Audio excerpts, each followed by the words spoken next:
Hello, Giants fans. Welcome to Giants Baseball 101. I'm Gabe Vaughn, your host.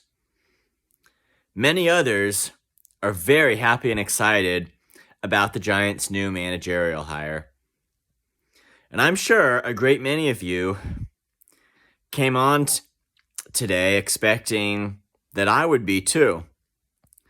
And I hope I don't end up disappointing anybody, but I am not convinced that it's time to throw a party. We're going to get into that.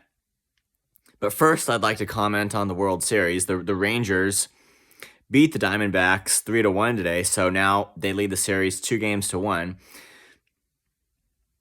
And they could be very close. They're 2 wins away from winning their first World Series in franchise history, and Bruce Bochy getting his 4th World Series title. They're that close. And it would just be huge for the Rangers. It does seem like Bochy just had the intention all along of going with an aggressive bullpen strategy, because starter Max Scherzer was pulled after 3 innings and throwing 36 pitches, which I'm really not sure whether that was injury related or whether it was simply a matter of not wanting to bring him through the same lineup too much, and as is often the case in the postseason, just give opposing hitters different stuff to see. I'm not sure exactly what it was, but it was the Rangers today that there was quick turnover in pitching.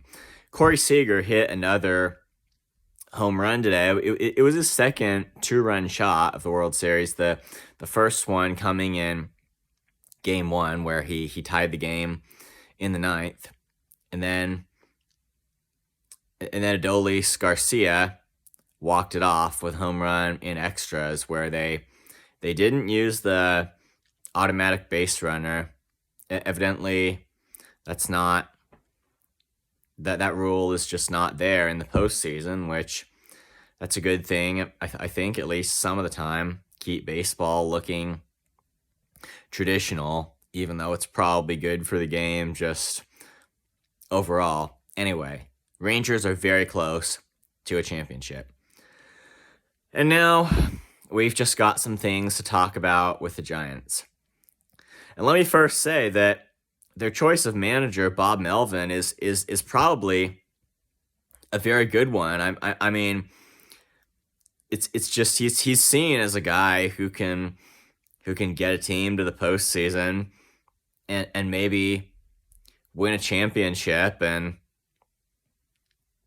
I mean, I think that definitely he was just a good hit, that the Giants bringing him on. And he was with the Padres in the postseason last year, where they beat the Dodgers, went to the NLCS, and then they lost to the Phillies. So, and prior to that, he's been the manager of the A's, and I can't remember how he left the A's, whether they decided to get a new manager or he wanted to pursue other opportunities. I can't remember exactly what happened there, but it certainly seems like the A's are losing hold of just about everything now that he's gone. I mean, he's definitely seen as a guy who can do a lot. So I think the Giants did make a very good choice bringing Melvin on, and that is something to be excited about. I do think they need a change as far as who's the manager. I'm not saying Gabe Kapler has no potential to ever make a team win. I'm just saying I think at this point in the Giants' time, they needed to try something new. And if Bob Melvin just understands that some things need to change, like that could just be huge for them. But we're looking at the other side of things right now. Farhan Zaidi was given a contract extension through 2026 at just the strangest of times. You couldn't have predicted this, but he was. They extended him. He was entering the last year of his contract. They extended him through 2026. And I'm gonna tell you, I'm gonna quote Giants chairman Greg Johnson, what he said about this. Just listen to this. Johnson said, "We have full confidence in Farhan, and for the stability of the organization, we have agreed in principle with Farhan through 2026." Probably didn't quote that word for word, but I captured the message. Whoa. The stability of the organization. The stability of what? Like, what's stable right now? All I think that has been stable under this administration, I think there's been a lot of stability to their way of losing. They have some moments in a season of performing well and getting fans to expect a lot of, to just have high expectations for how it's going to all end, and then it comes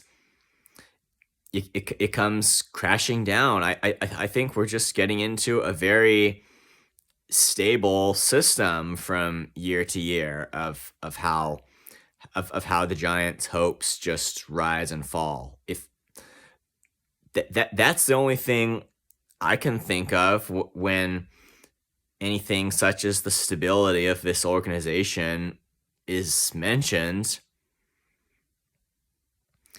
Now, here is, without being too unkind here, I do want to go into just Farhan Zaidi's history here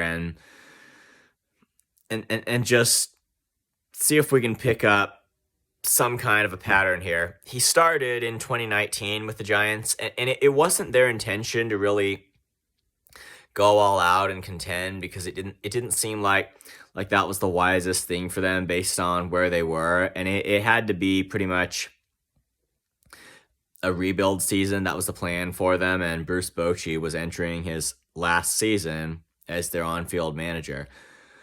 But midway into the season, they just had this completely unpredicted hot streak, and it looked like they could make a run at the 2019 playoffs. And slowly, their status as sellers at the trade deadline started to change a bit. And it looked like the right time to add another player.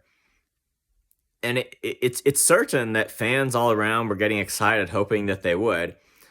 And Farhan Zaidi was just looking at everything on the market, trying to decide what to do. But it ended up that basically he added Scooter Gennett to the Giants, which I can't understand at all what sense that made.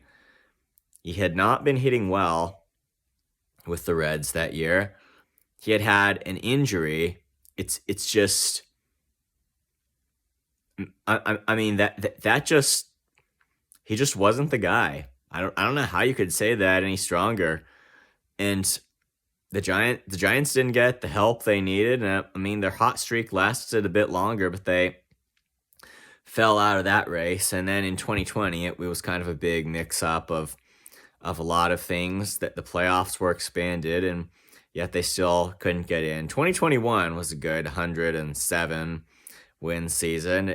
They ended up losing to the Dodgers in the playoffs. Nothing really of great value was done that offseason. And then we just started just the streak of things that we're seeing today. At the 2022 trade deadline, just kind of leading up to it, there was talk about being aggressive and going after big name players, and that's what I believe Farhan Zaidi was thinking he was going to do. And what did they end up doing? Well, they did trade for J.D. Davis, and I will say, trading Darren Ruff for J.D. Davis, it did turn out to be a very good trade, but they just needed more than that. Everybody who believed they had a chance would know that they needed more than that. And although I think that full-on buying was the right call last year, it certainly would have been better to sell than to do what they did, which was essentially nothing, and keeping ace starter Carlos Rodon on the team too, when they could have got prospects for him. If they weren't going to full-on buy, then it didn't make sense to keep him. Like they took this middle ground there that made no sense, and how did it end up? It was just a lose-lose season, however you want to describe it. And then, just going into the 2022 offseason, Zaidi said it's going to be big. He promised that a lot would come to the team. And they had this wild goose chase going after free agents. They lost Trey Turner while focusing on pursuing Aaron Judge, and then just all of a sudden dropped him too. And then Carlos Correa, there was some mix-up with some crazy injury that he had before his big league career started. So they dropped him too and missed out on some others. And at the end of the day, it was just their chance was gone. Next time, it was aggressiveness at the trade deadline that Zaidi was raising everybody's expectations about. He said, we're going to be aggressive. We're going to pursue guys. And then, I don't think I even need to remind everybody of the guys the Giants got at the deadline. They contributed nothing. They contributed absolutely nothing at all to the team. So it's just been the pattern now that under this administration, everything starts out with just high goals, and they're just never followed up on. I mean, Zaidi's intentions at just multiple times of opportunity have been great, but they just have not been followed through on. And that has cost the team. But now he's saying again that they're going to get serious about it this offseason. Now, I'm not saying that necessarily that he couldn't have been signed to an extension through 2026 if he got together some success for the team, but we should have seen something first. He needed to earn it. At least, at the very least, the Giants owners could have waited until this offseason was over. That way you'd be able to see if Zaidi was in fact sincere this time that the Giants were going to go after top-level talent. And instead, they just extended him without giving themselves a chance to see what do you do this offseason. And I mean, it's just, they call it stability of the organization because his contract is overlapping exactly with Melvin's. You just, that's getting so technical that you sometimes forget the reason why you have a manager and a general manager and everybody, that you gotta make the team win. I just can't see this justified without at least seeing how the offseason goes first. And it could, I'm going to be fair, it could be that Zaidi is sincere this time and that he would really do something if given the chance, and that he will actually get some things done this time. But we can't know that until we see. It's just, with the way things have been going, we just don't, I don't think we can know what we're going to be aggressive, what that statement even means anymore. It's because over the past year or two, it's just kind of lost its meaning, and that's gonna have to change. Honestly, it's really it's really gonna have to change. I think Zaidi is really waking up. At least he appears to be to the needs of this organization. But I just have to say, I think this extension thing was super premature. It remained, at least for the Giants to see, for the owners to just see and honestly evaluate what the front office was actually did this offseason and how the roster looked going into 2024. And just even just taking whatever happened and giving Zaidi another year to see how things would go, that would have been an option. But now they've committed through 2026 and can't make a change until then, unless, of course, they want to just pay him for nothing. But and that was just really dumb, I have to say, on the part of the Giants owners. They need to see how things would turn out. They didn't give themselves a chance to do it. So, I mean, probably enough said about that. We're looking at kind of an interesting thing with the Giants rotation right now, because Alex Cobb is undergoing hip surgery, which, I mean, that certainly comes as a blow, because he's going to be out, like, I mean, it would probably be like 2 to 3 months of the season. Maybe, I'm not sure exactly when he'd return, but I mean, even more honestly than just missing time would be whether he'll come back in full shape. I mean, if he comes back and he's just mediocre, that in itself is a major loss for the Giants. I'm not saying we should lose confidence in Alex Cobb, because I think we just don't know how he's ultimately going to turn out.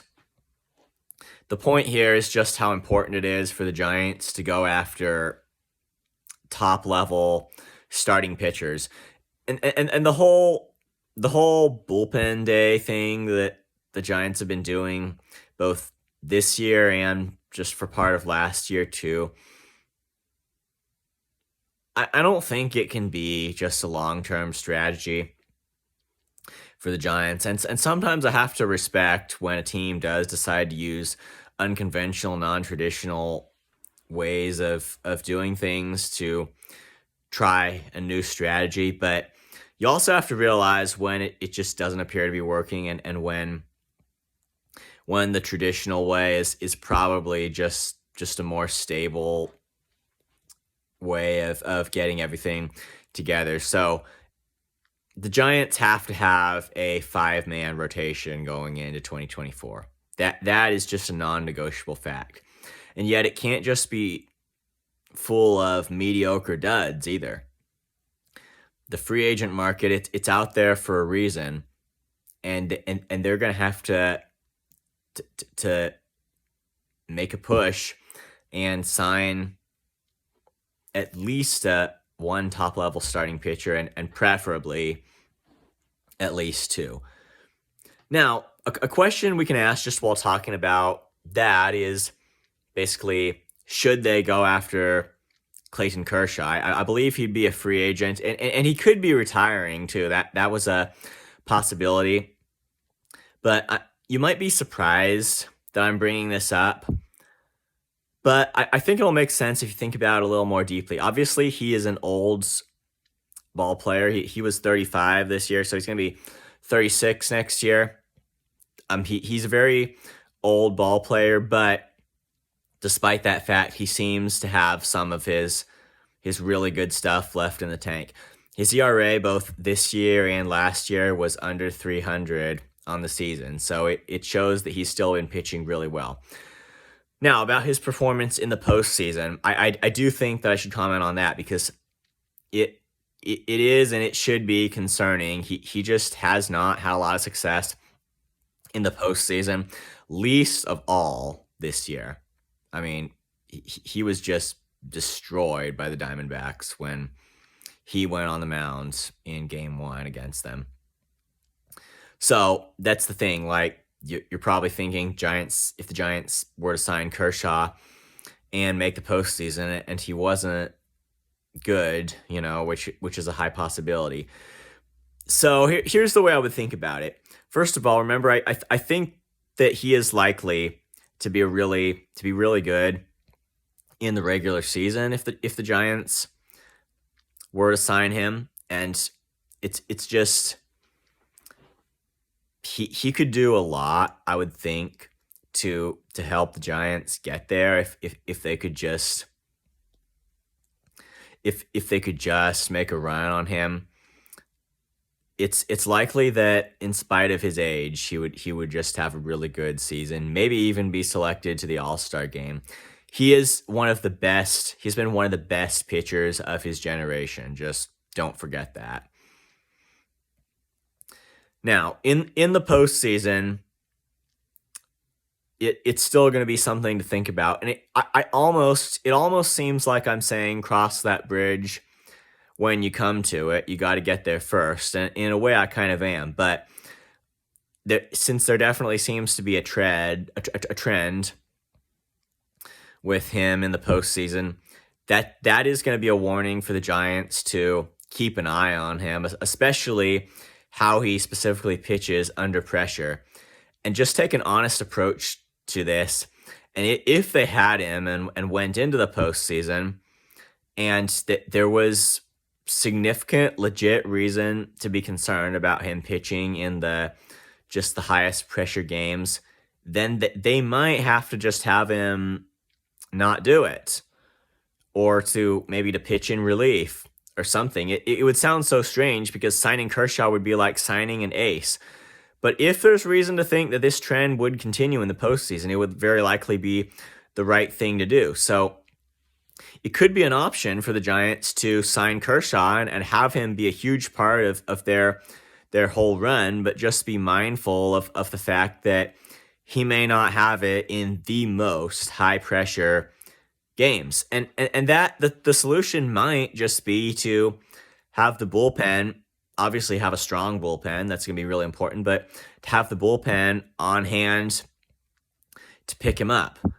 Now, when we do, I'm gonna talk about when we do have to cross that bridge. Like if he was pitching in some high pressure postseason game, I think if that was the case, we're thinking months in advance. We're thinking of a situation that is just in a different box right now.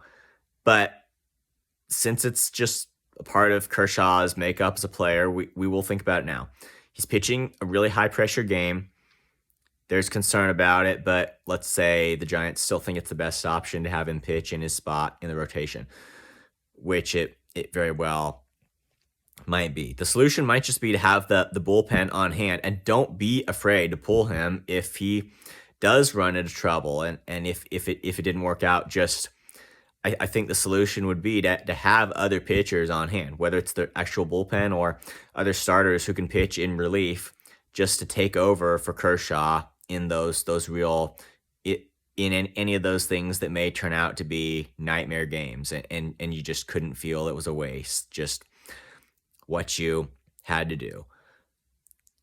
Putting all of that aside, I think signing Kershaw would just, in the overall picture, be really good and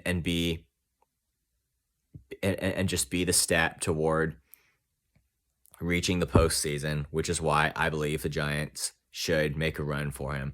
But I think the problem is that that's just not something that they think of, whether it's because there's some stigma based on the fact that he's been a lifetime Dodger, like why would he come to San Francisco, or just the fact that maybe it doesn't enter the Giants' minds at all based on that fact. There's just some weird blockage there.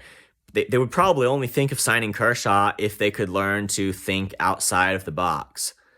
But that's what they're going to have to do. Think outside the box. And if somebody can just, somebody in the front office can just come up with some good ideas like this, that can help them to improve their roster. So that's the guy I see right now that the Giants should immediately make a push for. Now, obviously, Shohei Ohtani, I didn't mention him first, and the main reason for that was because we all know they're hopeful about pushing for him, and they have to be sincere in making him an offer. The unfortunate thing is he's probably not going to be able to pitch in 2024. The injury that he had was just disappointment. He has dealt with that over the course of his career, but still, I mean, how he hits when he's DHing, that in itself, we know that would be just huge, and the Giants could use definitely an impact bat. But if they're afraid to spend money, I can just say right here and right now, it's not going to happen. He's going to be looking for a long-term deal too. So it's just this offseason, I think it's just a flat out final answer on whether Ohtani will ever play in a Giants uniform. Very likely the flat out final seal the deal answer on whether arguably the best player of I don't know how much time will ever play in a Giants uniform. Those are the kind of things they need to keep in mind, and just can't be so afraid of spending money and going over the competitive balance tax if they want to win games. Thank you for watching. This has been Giants Baseball 101. Please subscribe if you haven't. Also, please leave your questions and comments. You know where to do it. I'll see you next time on Giants Baseball 101.